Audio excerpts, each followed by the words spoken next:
talking to me? Are you talking to me? Welcome to Los Angeles Real. My name is Christian Monzon. We have a great episode for you today. In the studio, we are talking to Christopher Lee Gibson of Intergalactic Nemesis. Intergalactic Nemesis is a live-action graphic novel pieced together by Jason Newlander. He took a comic book and mashed it with radio play and threw it up on a stage. Christopher plays 10 characters. I'll let the episode tell you more about it. Just want to remind you that the brand new LA Real app is out on the iTunes platform. Thomas has his book out, Useful Things. Download it on your Kindle at Amazon. That's Useful Things. New LA Real Show app. And enjoy the episode. Tweet us your favorite quote. We'll throw it up on the website. That's www.losangelesreal.net. I'm going to shut up. You watch the episode, and we'll see you later. All right. Welcome to Los Angeles Real. My name is Thomas Faustine Husking. I'm joined, as per usual, by my friend and co-host, Christian Monzon. It's still me.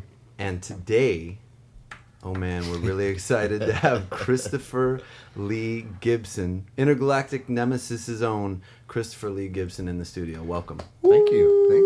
We don't have a audience clapper, but I'm just giving it to you. We don't have that shit yet, but My one obligatory golf clap is all I require. Yes. Thank you. I'm very happy to be here. Thanks. Thank you for being are here. on the end of the current tour of Intergalactic Nemesis Book 1.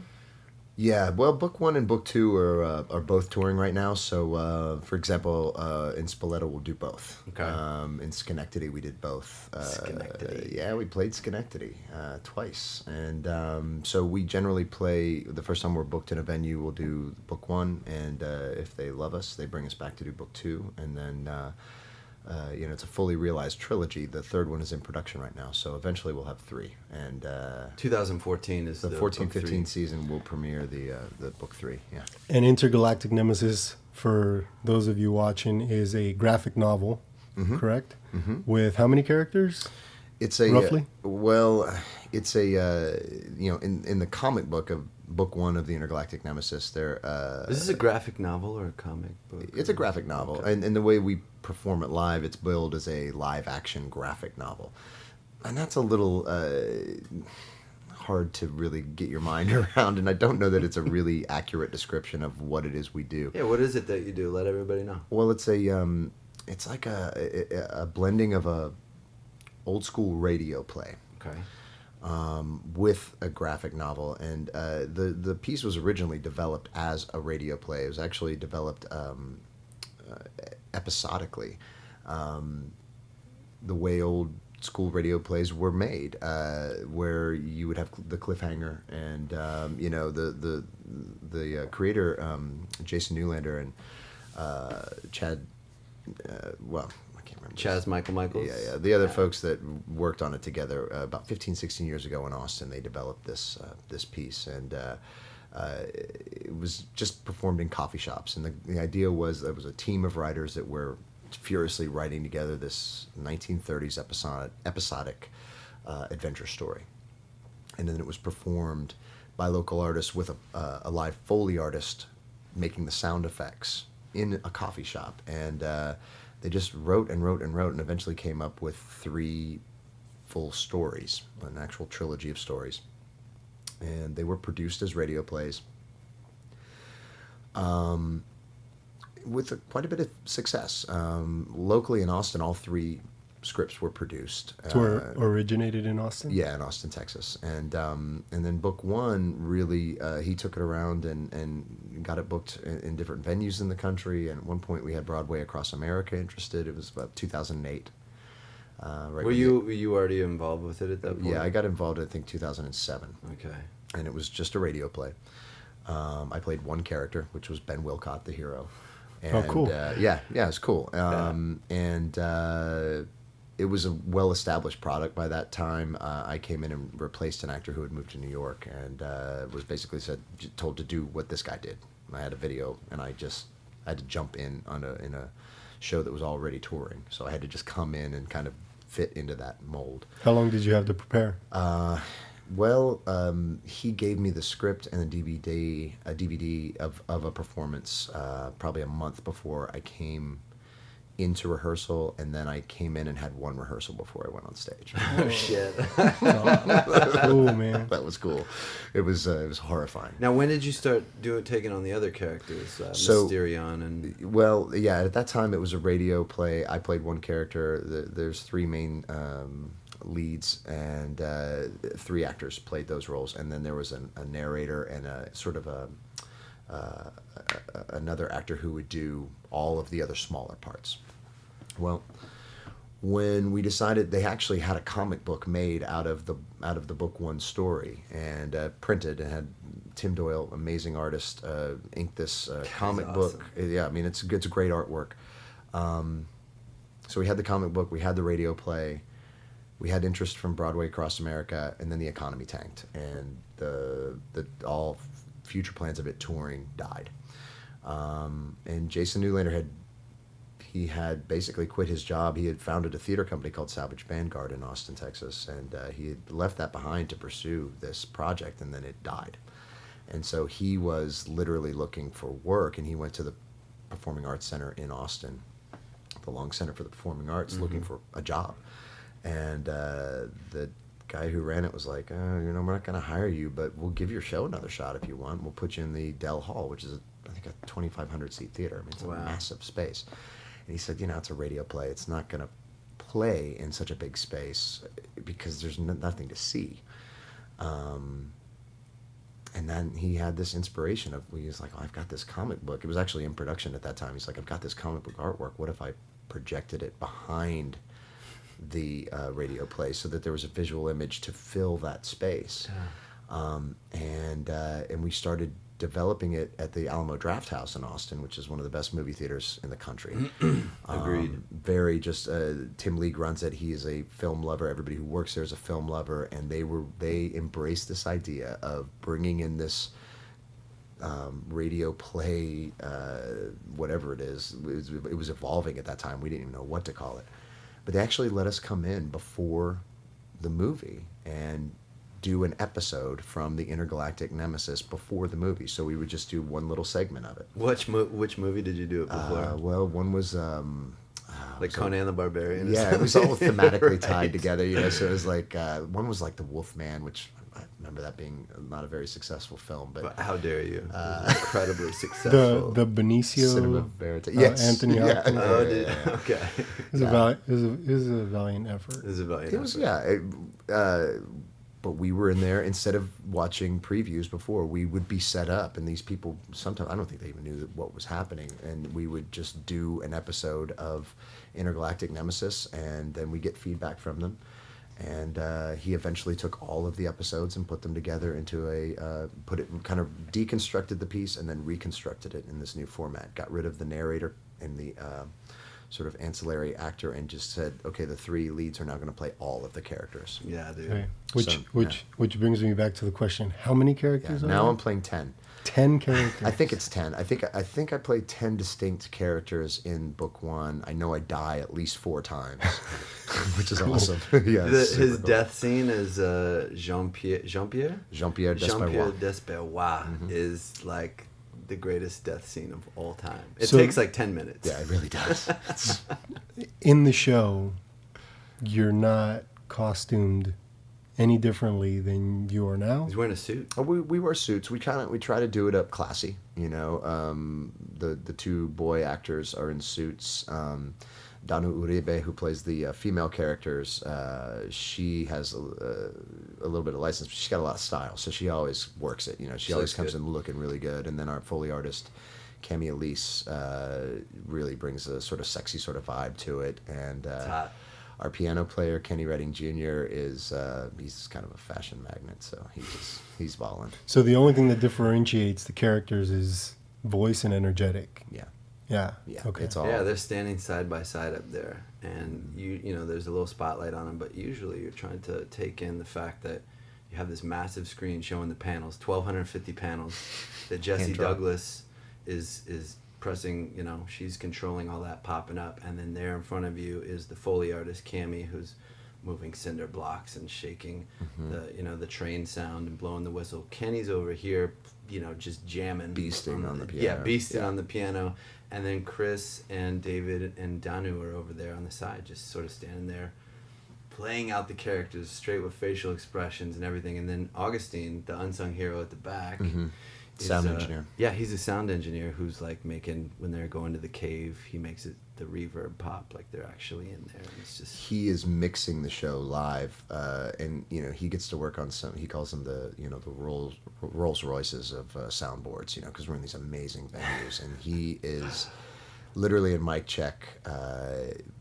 Shaking dust off of those buildings, literally. Like he'll hit some of those. We call it the brown note. When the sine wave gets real low and makes you wonder about your colon and what's going to happen, because it's like it's really affecting you in a way that's personal. And but it shakes these buildings, and dust will be coming off because these buildings have just never been pushed to this extreme. So Augie really does some amazing things with. Yeah, it's a bunch of powerhouses up there just.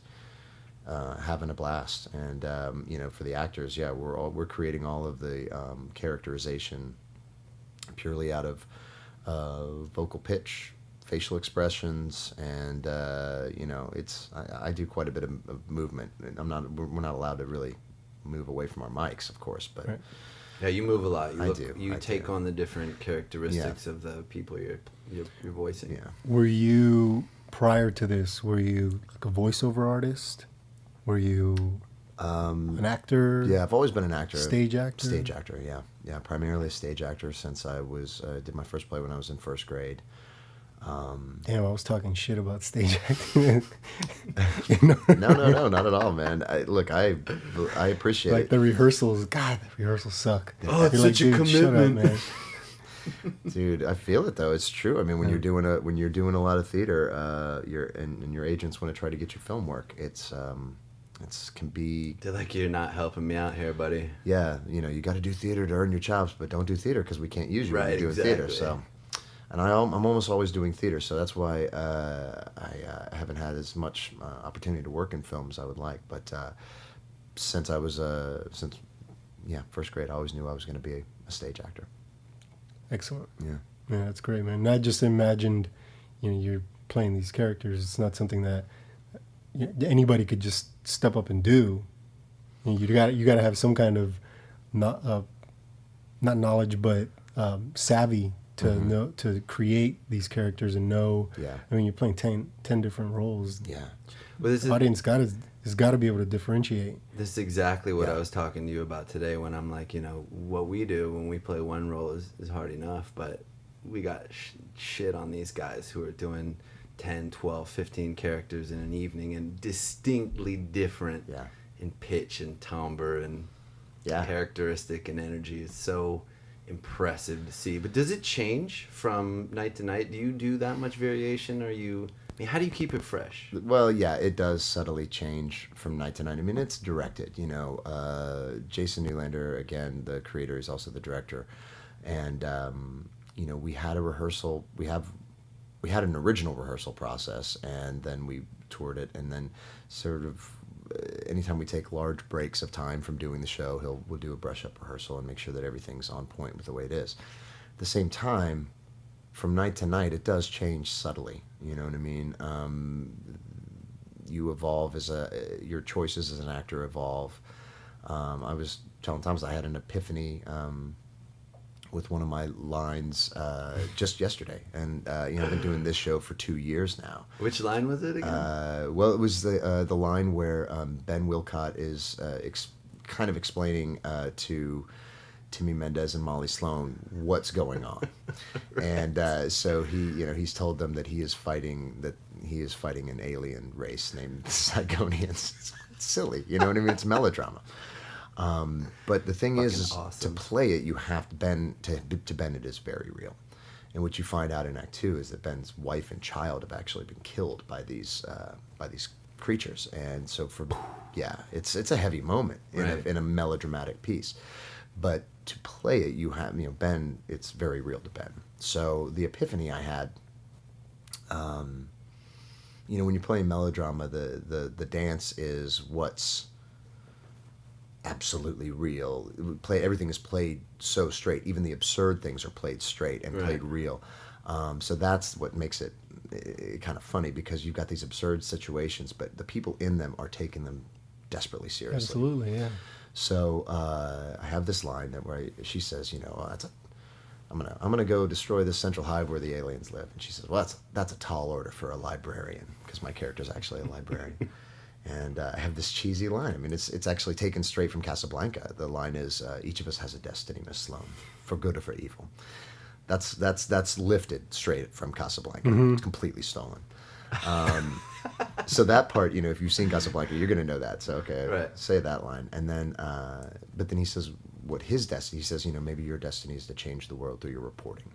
My own destiny stands clearly before me. And he says, if it takes every ounce of life I have in me, I will put an end to their terror once and for all. The epiphany I had was I have the opportunity in this show oftentimes to make eye contact with audience members, because we're pretty much right on top of them. And there was just a woman in my sights when I went to say that line, and I said, and it just occurred to me, like, what if that was my wife? What if I was telling her telling her that I'm avenging her death, that no matter how much life I have in me, I will avenge your death by putting an end to these aliens' terror. I looked at this woman, I delivered it to, this is just happening in my mind on stage, it's never been discussed, it was the epiphany of like, oh, what if I'm talking to Jeannie?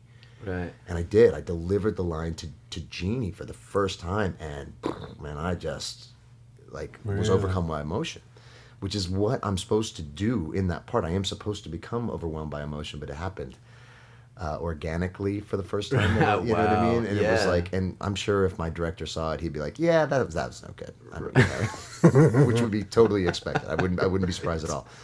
But that's how you keep it fresh. Is that very nice? Every night you're always like trying to put yourself in the situation, really immerse yourself in the situation, and it's amazing that you can do the same show again and again and again, and every time, if you allow yourself to fully engage in it and throw yourself into it 100%, that you can constantly find new things. And that's phenomenal. The subtle change for me created a genuine emotional response, and when that creates a genuine emotional response, affects you physically. It affects your breath. It affects, your eyes get watery. You can't pretend that. That's a real emotional response. That's when you were telling me you pooped your pants a little bit, right? I wasn't going to share that. It's a totally different issue. But Metaphorically. Yeah. Right. Straight up. Yeah. But so I'm always looking for opportunities to, entertain myself and to try to, maybe what if I try it this way, try this line a little bit different.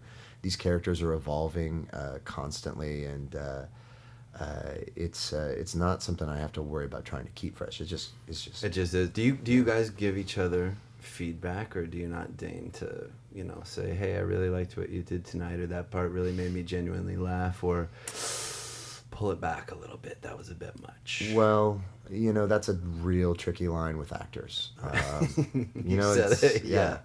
It's depending on your training and depending on who it's coming from, I guess, too. Yeah, I mean, everybody has a different kind of opinion on it, and I'm very much of the opinion that I love the structure of theater, and I love the structure of film. I love that people have jobs to do, and I love it when they do their jobs and let everybody else do their own. You know what I mean? So, in my opinion, it's the director's job to give notes and feedback.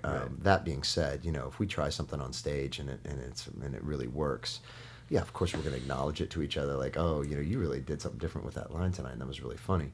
Or if you did something that is really messing me up, you changed the line, and that's great, but it's throwing off my timing because of this. So there is conversation about that. But when it comes down to actors giving actors direction, right? Nah. Not even if it's solicited. Well, I guess if it's solicited, but I mean, you've been doing the show for 2 years. It's like there's not going to be a lot of question marks around that the performance. It's not really. And if it was questioned, I wouldn't question a fellow actor. I would ask my director. Yeah, absolutely. And a lot of times, what we end up doing is we find that it's better to ask forgiveness than permission. You know what I mean? So Yeah, go ahead and yeah. take some risks on stage and see what happens. And, if the director sees it and doesn't like it, he will definitely let you know. And then you don't do that anymore. You know what I mean? Given that there are so many moving parts all at once, that it's happening in real time, it seems like there's incredible potential for shit to get completely bungled if a panel doesn't come up, if Augie doesn't hit that right sound effect, if somebody, God forbid, drops a line, or Ken Kenneth messes up. I don't know. I mean, have you run into any big flubs like that? We call them train wrecks. And, Right. Yeah, It's a good name. Yeah, we haven't had things go wrong on a regular basis, and no train wrecks. And most people never know, huh? I would hope that the audience never knows. Right. Yeah, we all know. I mean, intimately, if Cammie changes her timing on a sound effect, we all know. Every single moment in that show is literally cued off of the moment before, and everybody takes their cues off of everybody, so it's a cohesive unit. Once that snowball is pushed over the cliff, it's going. You know what I mean? It's not. There is no room for improv, because if you go off script, you are literally throwing off. There's no way for people to just sort of randomly follow you. Jessie has a linear progression of slides, 1,250 slides. Right. All she can do is just hit go and advance them forward. So it's like, and sometimes in a play you're like, not really saying my lines, but I'm going to get back to the point. Let me just figure out, and then I'll say this part of the monologue and then get back on track. There's none of that in this. It's got to be word for word, verbatim, all the time. Timing's got to be the same. And yet, even within that, there is always new stuff. Variations. Yeah, variations. And it's theater. It's live. You're psychic as well, because I was going to ask you, is there any room for improv? Have you ever found yourself riffing off of something that normally you wouldn't, but obviously not, because you... Not really. Yeah, I mean, you just can't. There's little tiny subtle things like... You're not improving any of that death scene with Jean-Pierre, dude? No, dude. That's all written? It's all written. Wow. It's all... where improvisation comes in is maybe, license with the delivery of a line. And even that, the director has given us the way he wants it to be Right. done. So any variation off of that, if he sees it and doesn't like it, you've got to be willing to go back to that original choice that he wanted. Right. But there is stuff that he's definitely, oh yeah, that's great. Let's do that. So there is variation in the ways that lines are delivered, but the lines themselves are hard and fast. Shakespeare. Yeah. Well, Is he at every show, Jason? He is. He does not watch every show. He does not watch many of the shows. He's working. He's the producer, so he's either out there working merch or he is working on getting bookings. He watches as many shows as he can, and he directs. He gives notes constantly throughout the process, but he is not. Where's that coming from? Sorry. Somewhere over here in the intergalactic nemesis world. Oh, there it goes. I'll just keep my hand right here, hovering. He's involved quite a bit. He's always at the beginning. He's always there at the beginning of the show. He does his curtain speech, and he's there, but he's not watching the show to make sure. He listens to the show. It's usually piped out into the lobby where he is, so he hears it. Making notes. Fucking Chris. Yeah. No, I'm just kidding. Never. Cammie, God damn you. Yeah, no. He listens to it. He keeps an ear on it. But Jessie Douglas, our tour manager, is the one who really is like the stage manager position, tour manager in her case. Yeah. But she keeps an eye on the quality control, make sure that nobody's getting off, too far off of what the original intent was. So it's. I'm sorry. Go ahead. No, I was going to say, when Thomas first was telling me about the show, and the first thing I thought of was old-timey radio. Mm-hmm. It's the first thing that popped into my head. Yeah. And then talking to you earlier, you said there's a lot of reference to 30s, the 30s era. Mm-hmm. And just, I don't know, I'm sure you probably heard of them, the Firesign Theater. Sure. Yeah, absolutely. Yeah. It just, I have these, now Firesign is very abstract. Mm-hmm. It's almost dreamlike. Mm-hmm. Do you know the No, I'm Firesign not Theater? familiar with that. A lot of comedian Mel Brooks, Kelsey Grammer, they all, Monty Python, they all refer back to Firesign Theater Company. It's a radio play. It's I don't know if it's considered old timey. It's not. Well, I mean, I think it was in the 60s and 70s, so it's hardly old timey. But the concept of they were really kind of doing sketch comedy, Right. And Over the radio, though. yeah. And I think actually, I'm not the biggest Fireside Theater expert, but they were selling records. Yeah, Wow. yeah. That's how I know them, Yeah. because I bought their CDs and just listening to them. It's very dreamlike. Like they take you through stories and not very linear whatsoever. Right. Yeah. Yeah. They were a product of their times, and I think it was experimental. You listen to Prairie Home Companion is another thing that you could kind of associate this with. Right, they have a definitely Foley have a Foley artist artist, and it's in live music and recurring characters and stuff. So it's similar to that too. The thing that I love about radio theater is true radio theater. Where there is no visual image that's meant to be listened to. It's known as the theater of the mind, you know what I mean? And when you say dreamlike, I think that's a great way to describe it, because the greatest thing about radio theater to me is the ability for the audience to create the art direction in their mind.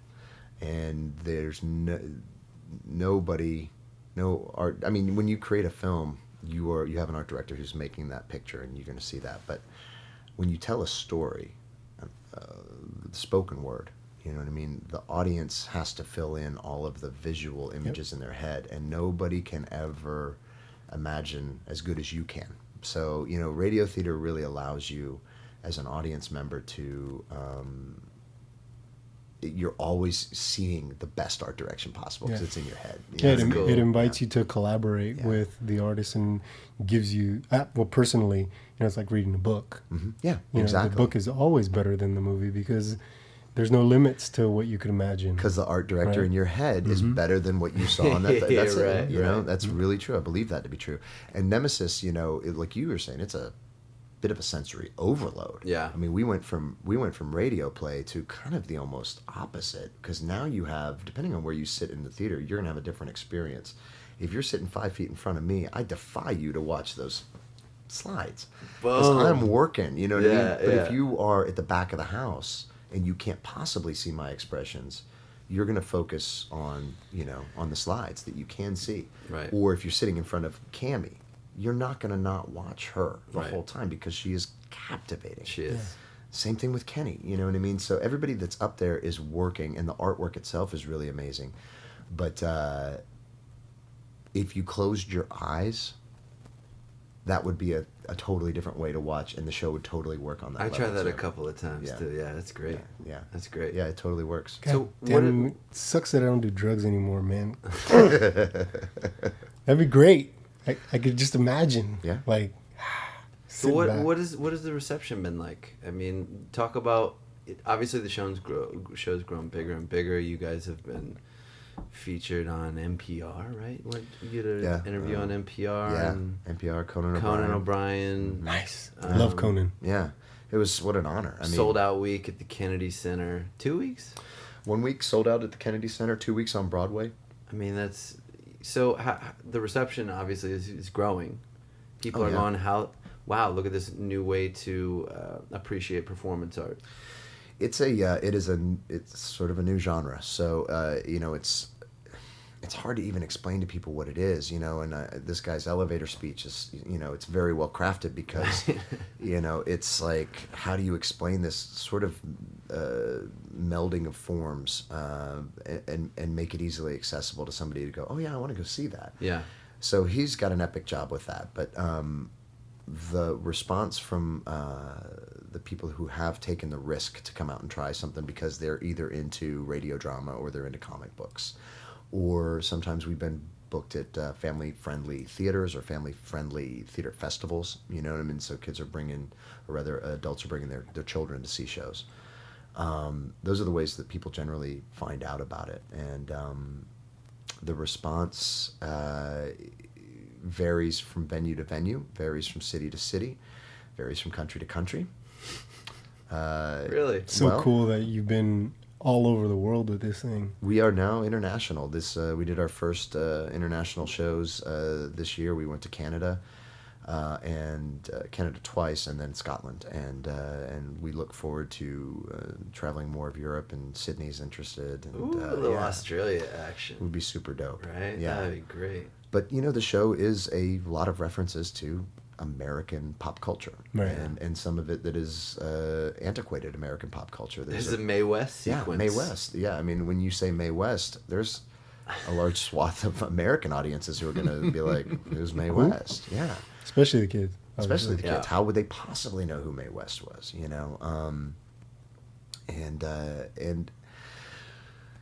So in Scotland, for me, it was rough. It was rough because while they were there, the audiences were there with us at the end of the show, applauding and really appreciating the work that we did. The immediate response on jokes was not quite as present. And, as a stage actor, when you're on stage giving out, a lot of energy. Oh man, you thrive on that. You got to get something back. You got to get something back, because if you don't get something back from the audience, you're just putting energy out there, and it's exhausting. When we came back after Scotland, the audiences were very reserved, and I think they weren't heckling you though, were they? Oh no, it wasn't like that. Well, maybe once or twice. Right. We do a lot of school shows, so middle school kids are brutal. They're brutal. Oh, horrible. They'll tear you to pieces. But when we came back to the States, we went from Scotland, where the audiences were sort of like, very nice. And then we came back to the Kennedy Center, and it was like we were rock stars. Just everything landing. And the show is still evolving, and we've realized that we kind of like the audience participation. It's a melodrama. Why shouldn't they boo the villain and cheer the superhero? Yeah. And so in his curtain speech, Jason has started to allow and encourage people, hey, this is not your traditional theater show. You don't have to sit there on your hands and not make a noise. Interact with us, play with us. And it's just in the last couple of weeks that people have really been jumping on board with that. And kids are great, because kids love that. If you give them license to interact, they are going to take that license. Yeah, for sure. And the kids are the ones who really get into this, adventure story. And it really is based on, Indiana Jones and Star Wars. These are epic adventure stories, and it only benefits when people really can feel free to cheer when the hero wins, and cry when the guy dies, or And how cool was that to have them that invested? It's amazing that they do, even if they do boo, you still got them. Well, when I'm playing when I'm playing the evil guy, I want them to boo me. You know what I mean? and my thing is, I love interacting with the audience. I love to be able to look an audience member in the eye and talk to them. I love it, man. That's a real thrill. And for me to be speaking, it's an interesting thing to play, because you're playing the reality of the moment. For example, at one point, I'm playing Mysterion the Magnificent, who's the evil super genius, right? He's a bad guy. He's awesome. He looks like Christian, actually, quite a bit with glasses. Yeah, he does, actually. You're right. With a couple of round spectacles, right. you make a good Mysterion. Yeah. I'm available to audition. Same, if you guys want. If you need an understudy, you got the same haircut. Jason Newlander only hires bald actors to do his parts. Exactly. So the bad guy's got the heroin. Can you do his voice? Strapped to it. Yeah, he's like, Miss Sloan. He's like real he's real effete and sort of, you know what I mean? Like he's got that high pitched, sort of nasally condescending tone, right? And then he's got the heroine and her sidekick strapped to a rack, and he's torturing them to get the information that he wants.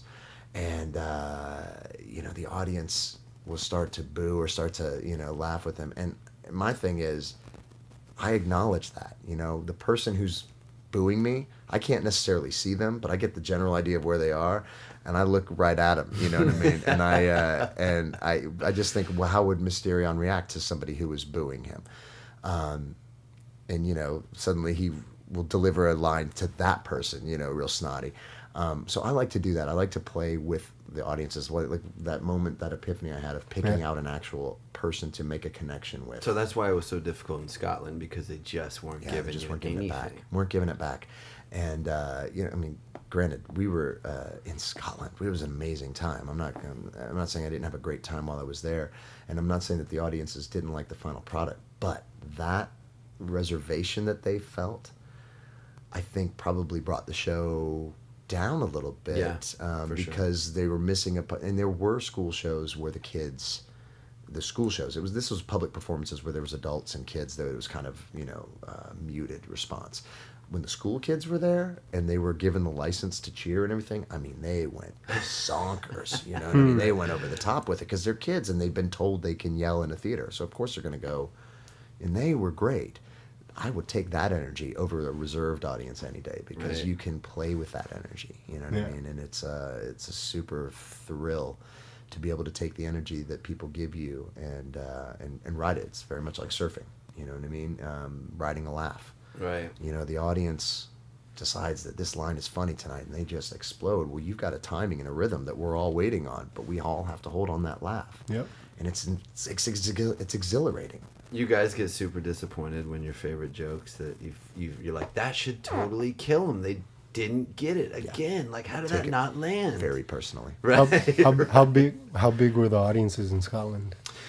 Sold out. I mean, sold out houses. Yeah, and this was hundreds, thousands. Well, no. This was hundreds of thousands. Actually, hundreds of thousands every show. No, it was a part of a theater festival called the Imagine It Theater Festival, which is Edinburgh, Scotland is home to the Fringe Festival, which is the biggest theater festival in the world. This was not that festival. This is the Imagine It, which was primarily family friendly.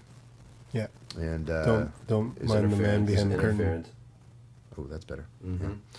So we were in an old theater, which might have been a church at one point. It was in Scotland, so it's old. Right.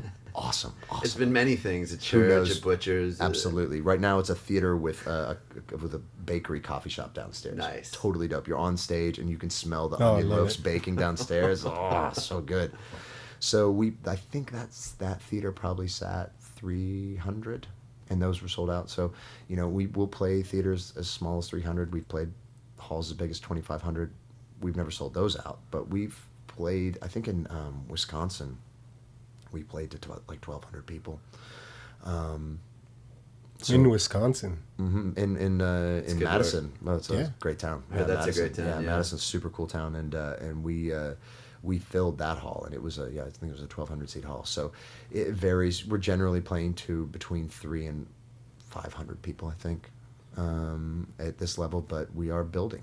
So it's totally innovative, from what I can imagine. I hope I get the opportunity to see it soon. November, actually, they're coming back. We're already booked. Yeah. We're already booked to come back in Cali. We'll be here for 3 weeks in Cali in November. Excellent. Yeah.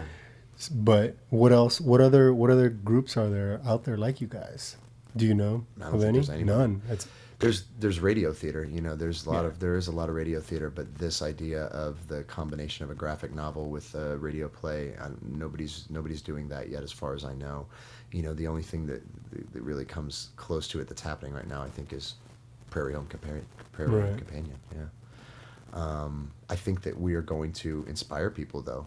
Yeah. We've had people come. After every show, the actors and the performers and Jason, we all go out into the lobby and we sign comic books, and we get a chance to interact with the audience members who want to, meet us and everything. So we talk to them, and we almost every city we go, we meet a graphic artist or graphic, comic book artist or a graphic novelist that is working on a piece and would love to see their piece treated this way. Yeah, it's like a dream come true for an artist. Absolutely, and same thing with voiceover artists that are like, oh man, I'd love to do something like this. So I think kudos to Jason for coming up with this sort of new format, and I hope it is done more often.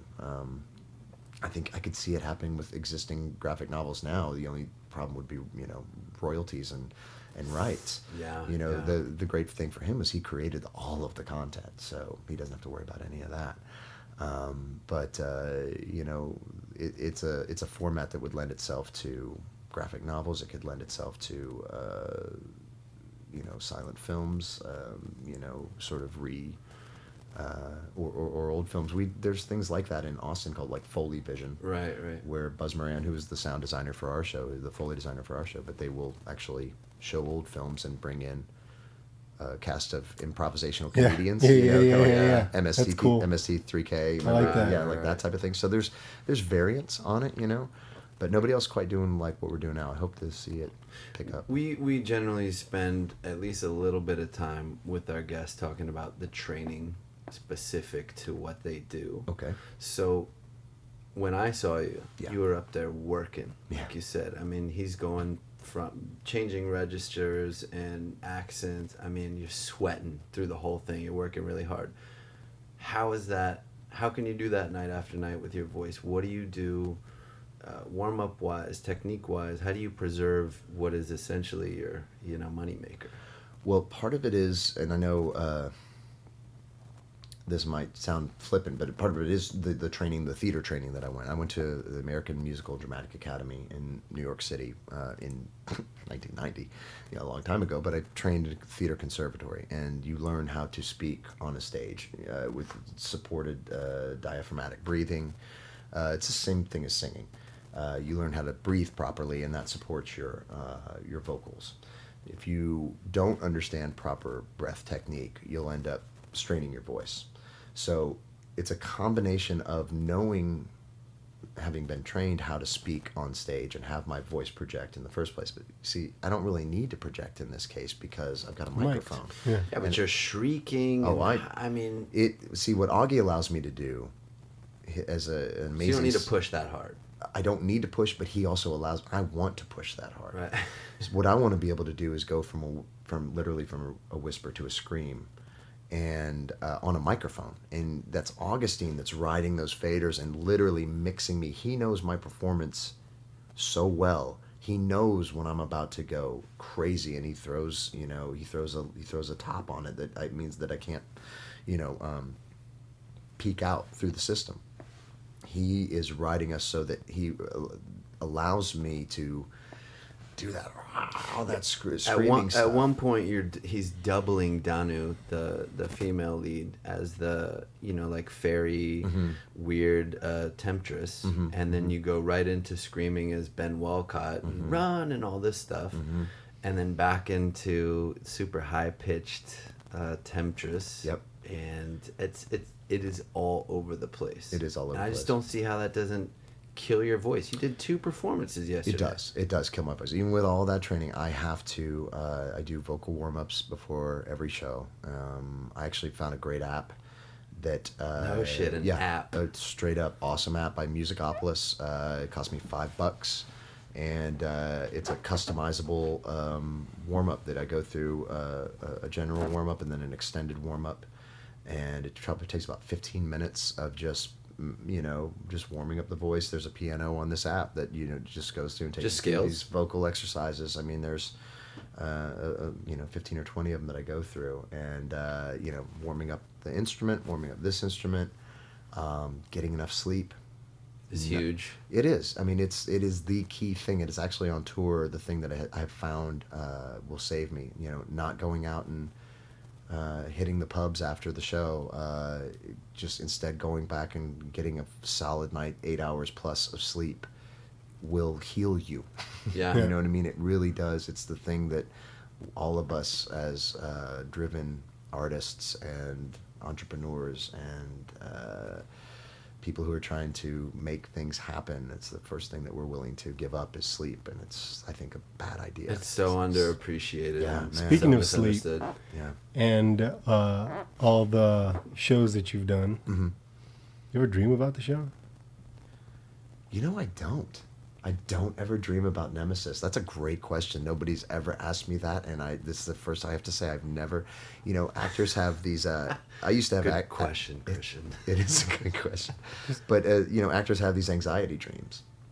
Yeah. Where you have you dream about, oh my God, I'm in your dream. You're like, I'm in this show, and nobody ever told me I was in Act 2. Yes. And now we're in the show, and what do you mean I'm in? And I didn't learn these lines. That's like the actor's nightmare. Yeah. You know, right? It's a real thing. And I do have those dreams, but not about Nemesis. Right. You know, I have those dreams It's about August Osage County. Yeah, probably so. Oh my God, I'm supposed to be on stage. I had a dream that I was on The Voice. Yeah. And on the day that I was supposed to perform, this is like 3 days ago, my girlfriend asked me, well, we watched The Voice. Yeah. God damn it. You didn't want I to outed tell anybody. myself. So I had a dream, and this was a very real dream, and obviously there's some subconscious things there, obviously. But on the day of my audition, in my performance, I didn't show up, and I was pissed. Like, oh, what was I? Why? This is my big break. Yeah. It's your chance. Anyways, yeah. Talking about, anxiety dreams. Well, it's waiters have them too. Waiters, I'm waiting tables, but I don't know this menu, and I've never, so it's like, I think those are just expressions of anxiety that you have in yourself, and you're just, playing it out in the way that's most common to you. Yeah. But Nemesis, I do not have those issues. We have run this show to, I know it so well. That, You know the other characters' lines. We could all probably switch parts if we You could wanted do a to. one-man show. of it. How long is it? Is it like 90 pages? It's like 100 pages? I don't even know, man. I it's a full-length 90-minute script, so Okay, it's 2 acts, 2 45-minute acts. 50-minute act and a 40-minute act. Yeah. Okay. Mm-hmm. And book 2 and 3 are the same? Pretty much, yeah. Pretty much the same. Yeah. So when we're touring book 1, book 2, and book 3, I have all 3 of those shows in my head, at the same time. It's Many people have called you the Game of Thrones of multimedia performance. How do you respond?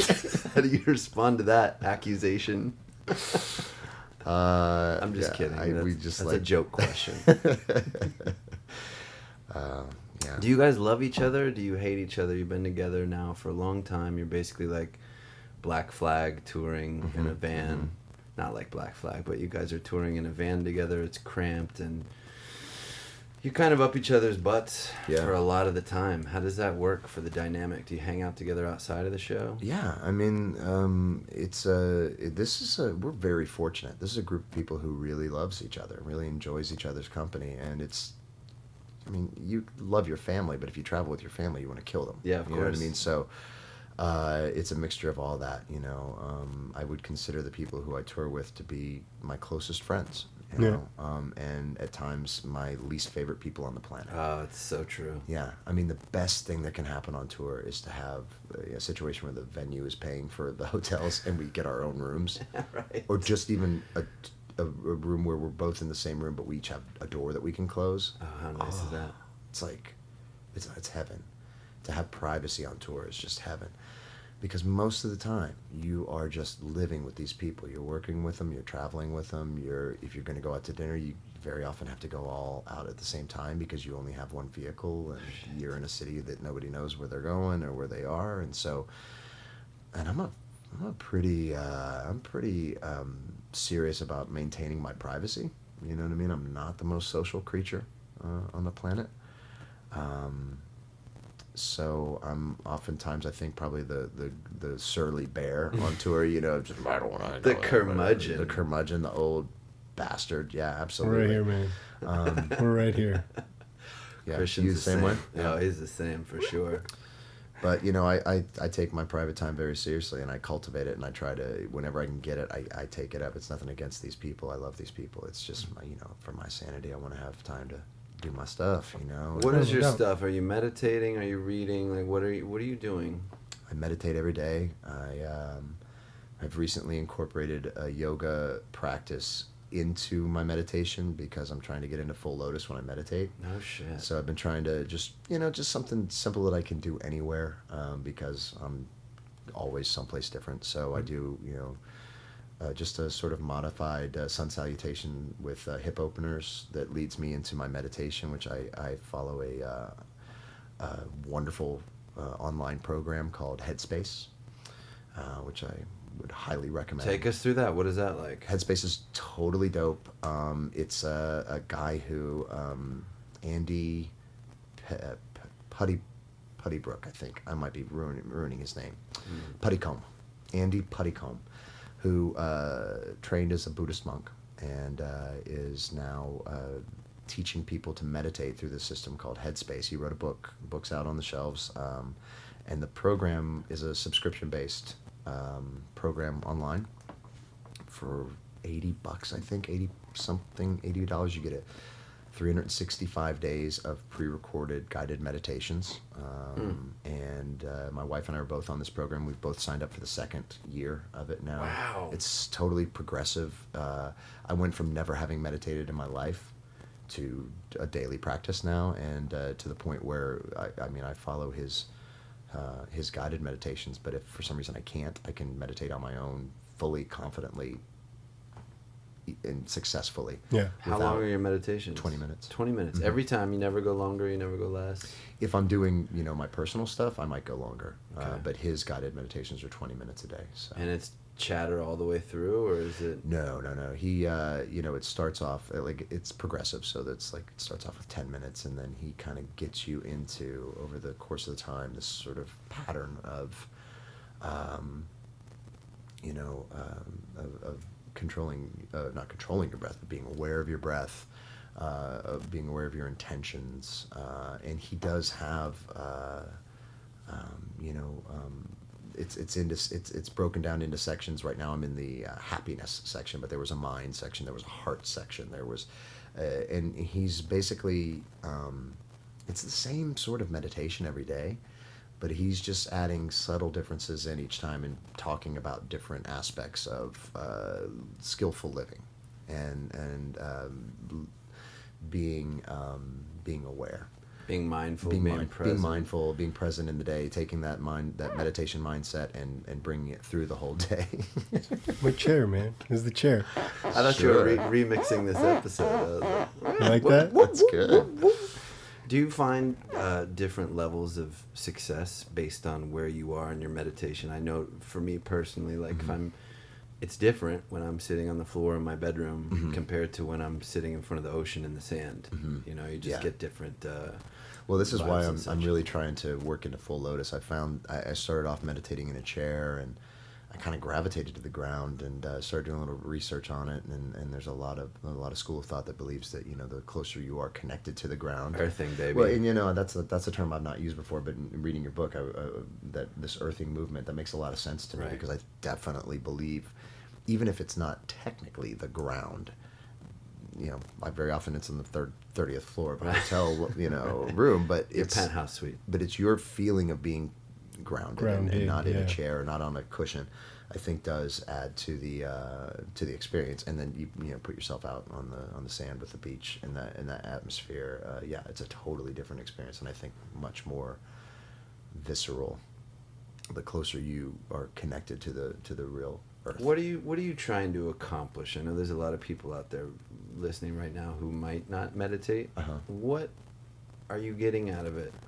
I'm trying to be less of an asshole. What a great answer. Keep it real. It's for real. I mean, it's working. I've got to thank you. You've just met me. Right. No, I got a temper. You know what I mean? I do. I have a temper. You said something earlier today, Thomas, like when you were in high school, you realized that getting mad was stupid and you didn't want to do that. I never had that lesson. And being an actor and living with my emotions so easily accessible, and found it very easy for me to lose my cool. And I don't want to be that guy. I don't want to be the guy who loses his cool. I want to be the guy that brings positivity to the situation, not makes the situation worse. Right. It's so difficult, man. Yeah. It really is. It's one of those things I suffer from. You're like, I'm in front of a mirror right now. I really believe that's one of the main reasons that I've practiced my own meditation. It's more of a breathing thing. But I'm constantly tested, and I pray for it, pray for patience. Yeah. But I'm, it's that joke, where you pray for patience, you're going to be put into situations where your patience are tested, and then you have to step up. Yeah. You know? I fail constantly. Yeah. I fail constantly. And I meditate so I fail less. Right. Yeah, that's good. Yeah. So that's it, just clear mind and. And you feel like it's helping, obviously, because you signed up for another year, and you feel like this guided thing is a good way to go about it. I just wish I had started earlier. Really? Yeah, I just wish I had started. It's just, I firmly believe that, I am not a specimen of health. You guys are in amazing shape, and I'm not that. That's not my thing. I want to be. I want to be more physically. I want to be more physically tuned. I feel like I'm getting more mentally tuned. But I'm just I'm just a regular guy in that respect, and yet I feel like my life is so much more pleasant for me and for the people who have to deal with me on a regular basis. You know what I mean? By me bringing positivity to the situation rather than bringing negativity to the situation. It's very easy to do what I had been doing, which is allowing my emotions to control me instead of the other way around. And as an actor, you have to be emotionally accessible, but you also have to be the one in control of those emotions. It doesn't give you license to be an asshole. You also, not very recently, it's been a couple years since you stopped drinking, right? About 2 years now. And how did that inform, for better or for worse, the way that you perform? Did that change you as an actor? Did that make you feel like you were more in control and better, or did it just mean that you weren't waking up with a hangover? Mainly just meant I wasn't waking up with a hangover. Okay. I was, when I quit drinking, I didn't quit drinking because I had to. I quit drinking because I wanted to. Right. Will you tell it? I always forget the name of the book that you read. The Easy Way to Stop Drinking by Alan Carr. I am an adherent to his program, and what really got me onto him was when I quit smoking. The Easy Way to Quit Smoking. Crazy, man. I read a book and stopped smoking after 35 years. And how did that work? 35 years of smoking? Yeah. While you were reading the book, you smoked the shit out of cigarettes, yeah, right? You're encouraged to smoke as you read. I mean, I would work. I actually, there is a part of me that wants to become a counselor for his program, because there's two ways you can go through the program. You can either read the book, or you can go to one of his clinics as a 4-hour process that you smoke during the 4-hour process, but you walk away from it and you're done. And this dude has like a 95% success rate. It's ridiculous. And he doesn't advertise. It's simply by word of mouth. And the American Medical Association does not espouse his methods. Why? Because they're too effective and they'd be out of business? I don't know. I don't know why they do the business, but I can tell you his method of quitting does not involve substituting drugs. Yeah, it does not taking the same drug and just substituting it from being smoked to being put on a patch or put in a pill. It's essentially what I would consider to be brainwashing, what he does, and because what he says is what. The problem is not the addiction. The problem is the brainwashing. For the record, these views, these anti-smoking and drinking views, are not the views of Los Angeles Real Show. We are... It's not true. Maybe on that side of the screen. I'm but just over saying, here, we're not anti anything. Do what you want. I just thought your story is very, very interesting. I'm not anti anything. I don't have any problem hanging out with my friends who drink or smoke. It doesn't bother me a bit. And on occasion now, I'm never tempted to smoke. I never am tempted to light up a cigarette. What the hell did that book tell you? What was in there? It's brainwashing, man. Well, I have to, because one of the things that, if you don't mind me interjecting, my association is the inhalation and exhalation. Mm-hmm. Like, I hate how cigarettes smell. Mm-hmm. I hate the residue it leaves on my hands, my clothes, any of that stuff. Like, I could, if I never had to smell that, I'd be very happy. But it's the inhalation and exhalation of smoke, or now I've gone to vapor.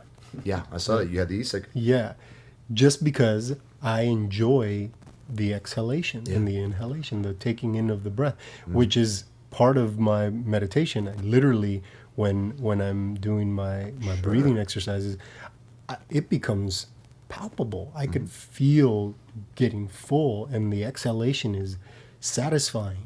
Yeah, so I think that it's what you what you quote unquote is brainwashed, was the association that that cigarette is scientifically crafted to become addictive. The girth of it, the length of it.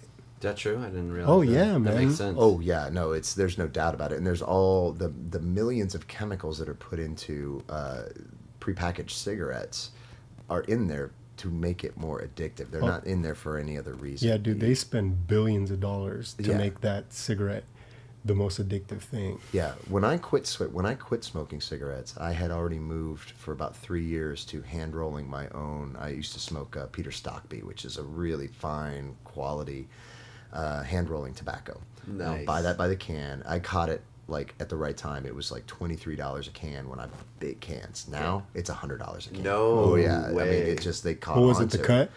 Yeah, that you it's, liked, or what? well, just the fact that it was pure tobacco. It was nothing but tobacco, and then I could roll it myself. And I was smoking filterless. I mean, I was Whoa, straight but up. that was Yeah, strong. I mean, it was Coffin nails. Yeah, man, cowboy killers, and Right. I had my own pouch that I carried with me, and I loved everything. Not only did I love the inhalation and exhalation. Oh, the I ritual, loved dude. The It's the ritual, the ritual. tactile Totally. rolling of the cigarette, the fact that I was rolling my cigarettes instead of having the pack made me baller. You know what I mean? Everybody's like, "What is this dude Hey, can you doing?" roll me one of those, cowboy? Can I get one of those rollies, buddy? Yeah, I mean, straight up, love all of that. What I didn't love was waking up in the morning, with all the, the sickness and the money that I was spending on it. And so the brainwashing comes in, I think, in the idea that it's so difficult to break the habit. Yeah. That's the part that's not true. Do you think brainwashing has a negative connotation? I Well, yeah. would say I think it does, but I think it's people only see it as the negative connotation. Yeah. I think you can wash your brain in a positive Oh, way. too. Yeah. absolutely, Yeah. and that's why I bring it up, Yeah. because I always refer to it as like a rewiring. Yeah, yeah, Yeah. We've built these associations with whatever it is that you're addicted to. I've taken to drinking coffee now, which I did without coffee because I was spending way too much money on it. So it made sense to stop drinking. Yeah. But now, somebody that I know drinks a lot of coffee, and it smells really good in the morning. Yeah. So, but I've now made an association to drinking the coffee and smoking. Yeah. Even though there's no carcinogens in the vapor, we still don't know what smoking or burning liquid nicotine is going to do to you. Yeah, I mean, the truth of the matter is, when it comes down to it, is the breathing that you're doing and the feeling of inhalation and exhalation in your meditation is not going to find out 15 years from now that it's going to kill you. Right. You know what I mean? The nicotine that's going into your body is not doing you any favors. You know what I mean? Exactly. I'm not judging. I seriously I hang around with smokers all the time. It doesn't bother me in the least. The only thing that does bother me is quite honestly, the smell of old, the bad It's the worst. ashtray smell, or we've been smoking in these clothes for 4 or 5 days now. Like, that's personal hygiene. That's not cigarette smoking problem. That's like, Don't blame it on cigarettes, dude. Exactly.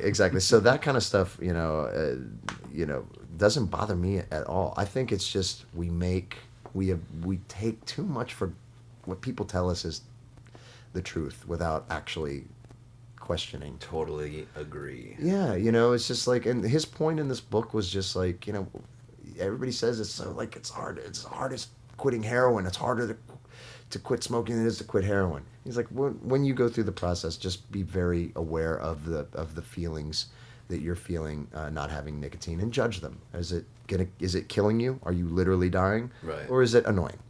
Right. And if it's annoying, Put can it you in get perspective. Yeah, can you get away with it for 3 or 4 days? Then in 3 or 4 days, how bad is it then? Is it that bad? Well, if it's not, then don't make it bad. It's not that. Something about the reinforcement, what he goes through in the book is just reinforcing what it does for you. What are the benefits that you get out of it? Which, if you look at it logically, there really are none. And what are the negatives that come along with it? And you just reinforce those points over and over again ad nauseum, to literally the night before I finished the book, I had a dream that I was a non-smoker. And I had this, and this is all stuff that he's talked about in the book. He's like, you're going to have this feeling of being released. You're not giving anything up. It's a feeling of freedom. And I had that feeling. in this dream that night before, and even in the dream, I knew I was dreaming. And I was like, but I haven't finished that book yet. And I got up the next morning, smoked my last cigarette, finished the book, and it was done. And I walked away from a 35-year addiction, and So cool. I've never looked back. And it was that easy. I mean, I don't know that I can, I'm not going to go on and say that anybody's wrong about anything in the way that they deal with their issues, but it worked for me. Right. I mean, Good for that. I think like you said, man, we just met. Yeah. But just sitting here listening to your story, I think you were open to the idea. Mm-hmm. Oh, and you wanted to. absolutely. And this gave you the bridge to get to the other side. Yeah. The idea to think that, I don't really want to smoke, but if I read this book, I'll never smoke again. Yeah. That's not it. There's plenty of people that it doesn't work for. And it's funny, like I've had friends who have bought the book and then left it on the subway that night. You know what I mean? They just didn't want it. Or they bought that book and it's been sitting on their shelf for 3 years. Yeah. And it was the case with me with when I read the one on drinking. I got halfway through it and I was like, I don't want to stop drinking. Yeah. Mm-hmm. When I finish this book, I may never want to drink again, and I don't think I want to do that. And I put the book down for a year. And then a year later, my situation changed, and I thought, it might be really beneficial for me if alcohol wasn't part of my living situation while I'm on tour with this show. Yeah. And that was what it was. Like, there's one thing I don't really need. The trouble that I could get into, the money that I'll be spending on alcohol, and those two things were enough reason to say, let me see if I can read this book and knock off my drinking habit too. And it worked. I will say this, I was in Scotland recently and I had ale and I had whiskey in Scotland, and I had my first hangover in 2 years. Wow. In Scotland. I had to perform on stage with a hangover for the first time in 2 years. And it sucked, you know what I mean? But I had a good night getting that hangover. Yeah. I had a good time. I did. You remembered. You're like, oh, yeah, this is fun. That's why. Had a blast. Yeah. Had a blast. Felt like ass the next morning. Don't want to feel like ass every morning. And so I said, okay, I did my Scotland thing. You know what I mean? That's pretty spiritually advanced, man, for you to be able to, in my opinion, step away, know that you're in control, and say, yeah, I'm going to go visit my old pal. Well, again, when I Jameson. Yeah, when I quit, I didn't quit because I had to quit. I didn't Yeah. quit because my life was spiraling out of control. And again, however people are dealing with their issues and their, whether it's AA that works for them, whether it's any method, if it's working for you, then it is working. Right. That is it. And I don't say that the way that it worked for me is better or the way that it should be done, but it did work for me. And it worked for me to a way that I was able to change a behavioral pattern that had been given to me from my family and from their family before them, handed down generation to generation of this sort of drinking culture. And I was able to change that. But it's, if you want to call it brainwashing or rewiring or reprogramming, the metaphor doesn't matter. But the idea that we are in control of our choices, and that's it. You know what I mean? Like, you really do have personal responsibility. I think we all do that. And it's the easiest thing to do is to shuffle that off onto what my dad drank, or shuffle it off onto, but I'm an actor and everybody smokes. There's all these reasons to shuffle off that personal responsibility. But when it comes down to it, you are the one who's going to reap the benefits of your successes and pay the prices for your, transgressions. You know what I mean? So it comes down to a personal choice of what do you want your life to be like. Do you see other aspects of, because energy is neither created nor destroyed, Right. other aspects of who you are blossoming because of it, like your health, obviously. Yeah. Yeah. Definitely healthier. More abstractly, like, little good, anything good that may have come across your path. Could it have been? I look for signs and things, right? As you know, can you think of like the universe saying, "Hey, man, good for you, 6 months, bro. Here you go." Yeah. No, I think the biggest benefit that has come out of it is there were two things that all of my life I just knew wouldn't change, and I knew I wasn't going to quit drinking, and I knew I wasn't going to quit smoking.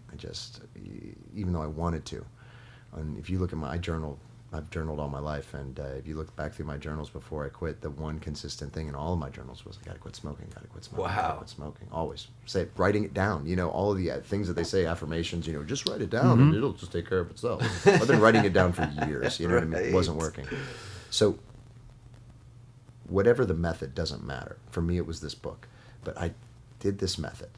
I read this book or these books and changed my behavior pattern. And what I realized because of that was, first off, I became viscerally aware of how we live under the reality that we create in our mind. And I became viscerally aware that that is malleable, that is changeable. And because of being able to read this book and quit smoking and read this book and quit drinking, now I've been able to start assessing what are the beliefs that I have chosen in this reality, and do I want them? And if I don't want them, can I change them? I can change them. Yeah. It's not can I. I can Now change you know them. that What do you I want to can. change them to? Oh shit! Yeah, that's That pretty one's so awesome. awesome. That's pretty powerful. That's heavy. That's a Yeah, it is. It's the one thing I wish I could. That's what I would love for other people to get out of it. Yeah. Not the ability to quit smoking or drinking or anything, but just to realize that it's such a cliche to say we create our own realities, but it's also very Nothing's more true than that. friggin' true. Yeah. I mean, Well, it's just the simplest truth there is. Like, if you say you're never going to quit drinking, you're never going to quit drinking. Right. Yeah, you construct a paradigm that you now have to adhere to. Yeah. And it's at a level that, at an alchemical level that you can't control. It's So, reality. Yeah. Yeah, man. Yeah. I just wrote something down a couple days ago. When you think good things and you see good things, they make them a little bit more possible. Yeah, absolutely. But and that's exactly when it comes down to the meditation of like, if I'm not being the one to bring the negative energy to this situation, if I'm bringing positive energy to the situation itself is getting better. And then suddenly, thinking good thoughts, seeing good things. Now my life it seems better because I'm making it better. Yeah. You know what I mean? When you act kindly to people, it's amazing. They act kindly to you. I know. When you're a dick to people, they are dicks to you. It's as simple as That's that. like rule number 2 in the spirituality chapters. Don't be a dick. Don't be a dick. Yeah. Is that chapter in your book, Thomas? Oh yeah, that would be Useful Things, which is on Amazon.com and for free on iPad at the iTunes store. It's That's cool. a hell of a read. I'm 3/4 of the way through it. Man. I'm sincerely impressed. I'm Thank you. sincerely impressed, and but we did realize that I should write the book of useless things, which would be my life story of all of the bad choices that you could possibly make. Because man, I have made And all hold the bad on to, choices. and hold on to them. and just dearly. desperately hold on to them as if they were your baby. Useless things. Well, it sounds like you now have the formula to follow through on something like that. I mean, what other things besides your show? I mean, do you have any ideas that you've started to cultivate, or you? We just shot The Drifter, right? The Drifter was a film. Shot my first feature film, independent feature. Was shot in Orlando. That'll be coming up in. Should be out of post production September 1st. And Congratulations. Yeah, thanks, man. I'm Yeah, very congrats. excited about Did you it. pen that, or did somebody see you and said, "I think that guy's interesting, and I want him in my movie"? Kind of that, yeah. I was cast as in a short feature called The Drifter, student film in Orlando, and the director who wrote and directed it liked my performance, went into his master's program, and wrote a full feature based on that short, with me in mind as the lead. And this is Craig Calamus, and he's what started to be his master's thesis project, which would have been The Drifter. He ended up having to walk away from his degree at UCF to get it completed. Wow. And he did, and he walked away from his master's degree to get this film done. And the product that is going to come out is something I'm very proud of. Good for you, man. Very proud of. Yeah. That's exciting. Do they have a website or anything people can check it out? Just trailer or something? thedriftermovie.com. Yeah, there's another drifter out there with some other actor in it. So it's not a very scary looking bald Is guy. it Eric Estrada? No, it's not Eric Estrada, but there is another drifter film out there. But this one is it's gonna. I think it's going to make an impact. It's a heavy duty piece. What genre is it? Suspense thriller. Yeah. Yeah. There's a lot of I kill a lot of people. Ooh. I kill a lot of people. But it's not a gore. It's not a slasher film. It's Craig is very much Hitchcock. Yeah. He's all about Hitchcock, and it's a bit of a a modern homage to the Hitchcockian sort of suspense. Exciting. Yeah, it's exciting. It's his Sounds exciting. first feature. It's my first feature. My buddy Kenny Redding Jr., who is the musician in Intergalactic Nemesis, is creating the score for The Drifter as well. So it's You got him that gig. I No? made an introduction. Okay, He got his cool. own gig. All right. But I did introduce him. But I wasn't just helping him out. I was helping Craig out too, because No, of course. Kenny's a badass. So Yeah. I mean, it's a passion project for me because it's all my favorite people in the world that made this thing come together.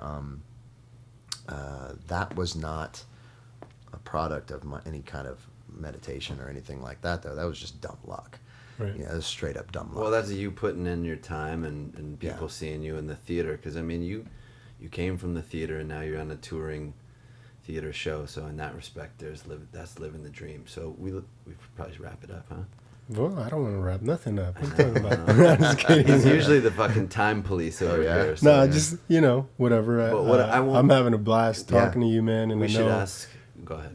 No, I was just when hearing the story and your humble beginnings from first grade in theater and now to where you're at and all the acting that you do, with the film and the show and God knows whatever else you do. Man, your acting muscles must be Arnold Schwarzenegger-esque. They pretty much are. Thank you. But You say you're not in shape, but man, I think you probably have more acting muscles in your pinky than both of us together. Dude, bro. it's if you would have. I mean, when you see him on stage go from voice to voice, it's like, I can't do wait to see the shit show as an now, man. actor. So intergalacticnemesis.com is the website where people can see little trailers and find out more about you and the show and the tour schedule. Yeah, all of that. Yeah. We always ask everyone who comes on, what advice would you give for people who want to live the dream? I guess. What has served you? I guess just persistence, tenacity, an absolute refusal to give up what you love. When it comes to acting, I think it'd be very hard for a lot of professional actors in the field to look at me and say, this is a successful actor. I mean, I'm 43 years old. I'm not in the union. I don't have any film work except for this Drifter that's coming up now, to my credit. And my answer to them would be, I don't care what you think. I have done this my whole life, and I will always do it. I will always do the thing that I love to do because I love to do it. I'm not trying, I would love to have health care for my wife. I would love to have, I would love to live with the financial confidence to know that I'll be able to take care of my family as they age. Right. I don't have that yet, and hopefully I will, but I have lived my life the way I want to live it. You know what I mean? And I've always loved being on stage, and I've just never given up on that. I have made conscious choices in my life to not have the stability and security that are offered through 401k jobs and cubicle jobs, and nothing against those, but I chose not to do that. Yep. And I also chose not to follow a traditional actor's path of going to LA or going to New York and getting an agent. And I didn't go that way. And it wasn't because of anybody holding me back. I chose to work in small theaters. I spent almost 8 years of my life on a show that we created called La Bretonne that had no potential to go anywhere. It really didn't. But it is to this day the best thing I've ever done on stage. That's awesome. Beautiful. And when we did that show, we changed people's lives. You know what I mean? We just, because we lived that show, people people I know were changed by that show. So I guess the advice would be really sure as to what success means to you, and then never do anything else but what it takes to get to that definition of success. But it's your definition of success, not the industry's definition of success, not your mother's definition of success, and not your buddy's definition of success. My definition of success is to always do the thing I love and to never work a day in my life. Wow. That's Boom. bottom line, man. That's heavy. Yeah. That's awesome. Well said. Thanks, man. That's true, man. I mean, that I can't imagine anybody who really isn't a slave to what's socially accepted, but has the artistry and a true artistic heart that ever sees waking up at 3 o'clock in the morning to be on a set, or to get on a plane to go to Scotland, or That's like not work. not work. That's not work. And then when you're playing Yeah. on stage, Oh, man. that's it, man. That's surfing, you know. That's riding that wave, and you are living. You described that moment of being in a curl and being able to put your hand and feel the water go by. That is the feeling that I get when I'm riding a laugh. That's the feeling I got when I made that connection with that random woman and played that moment to her, and actually lived having my wife and child killed, you know what I mean, and had that vicariously had that response. That is the best feeling in the world. There's no drug that can recreate it. That's that thing that does it for me. So I will protect that with everything I have. You know what I mean? The insurance, the financial security. That's all made up. Nobody has security. Nobody has stability. Nobody can guarantee what's going to happen. You know what I mean? Just do the thing that you love to do always, and that you can count on. You know what I mean? And not just that, but it comes with a price, as we know. Yeah. I mean, just because somebody is celebrated and they have financial freedom, and you see them on the cover of a magazine or on a movie poster, I mean, doesn't make them necessarily the happiest person in the world. No, not at all. You know? Oftentimes they're some of the most tortured people in the world. More often than not. Yeah. So, it sucks to be poor, man. It really sucks to be poor. But at the same time, I'd rather be poor and wealthy in my heart and wealthy in my soul, you know what I mean, than financially struggling. At the same time, I like a little scratch if I can make it. Keep it real, man. I'm going to keep trying. That's right. Chris, man, well, thanks for spending time with us. Dude, thank you so much. It's always a pleasure. Intergalactic Nemesis. Come see it in November. Yeah. In LA. And when will it be in South Carolina? Next week? This will be in, I don't know the dates, but that will be there 3 days from now. Yeah, check out We'll definitely keep people abreast on our website, and hopefully tweet some links out to our followers. And man, if anybody wants a date, me and Thomas are going to show up again. No doubt. Awesome, yeah. And check out The Drifter too. That's The Drifter. The Drifter in September. That'll come out before. Is that going to be available online, or is just going to do the festival circuit first? Who knows? I mean, he'll do festivals first, and then after that, the way that movies are getting, especially features, if the production quality is up there, we'll see it on Netflix or something. I sincerely hope so. We hope to see it on the theater somewhere. Yeah. But it'll, I'm sure it'll eventually end up online some way, some shape or form. Yeah. Thanks again. Man. Welcome to California. Yeah, man. This is my first time in the Pacific Ocean today. That's right. First time on Hollywood Boulevard. I did not know this. Yeah, dude, you should have seen he was gushing like a schoolgirl. It was amazing. Man, that makes it like Shirley even Temple. More special. The fact that you come bless us with your stories, and that's cool, man. Yeah, good for you. Glad to be here. Well, come back next time you're through in November. We'll have you on and promote when you do the next round of Nemesis. Sounds like a plan. And Drifter. All right. Thanks, man. Thank you. Peace, brother. Cheers. Live the dream. Live it.